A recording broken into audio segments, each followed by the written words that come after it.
This example is an evolution from example number 1, which looked at the percent of total. And so here we've added in this view that shows you the market value by player position. So overall, center forwards are the most valuable. Now the interesting thing is being able to proportionally brush each one of the player positions for a given country.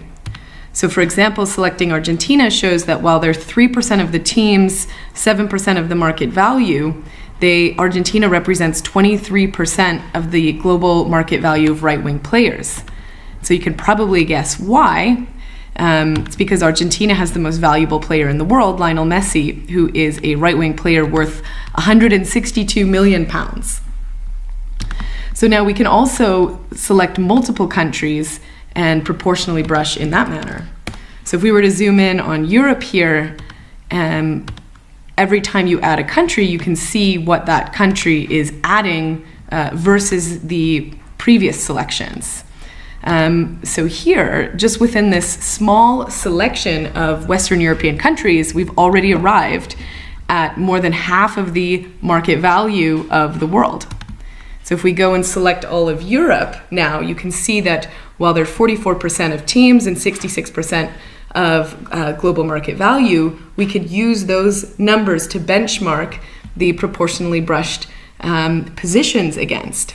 So specifically how you would interpret this is for any positions where Europe is more than 44% of the global market value, that tells you that relative to the world, they're stronger in those positions. And then anywhere where Europe is more than 66% of the market value tells you that within Europe, those positions are relatively strong.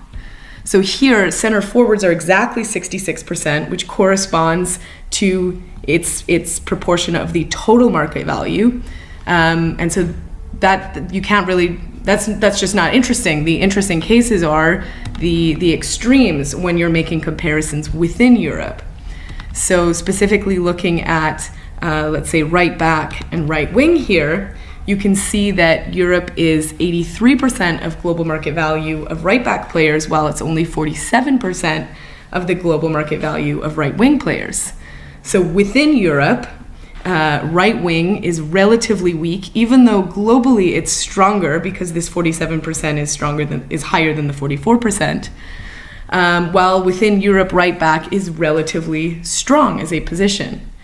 Now, this is a vastly different conclusion than if you were to just look at the absolute value within the selection. So I've gone and sorted this by the selection. It's sorting it by the blue bars, which is all you would see if you were applying a filter. And so looking at this data, you may say, well, right-wing players in Europe are more valuable than right-back players in Europe by 72 million pounds.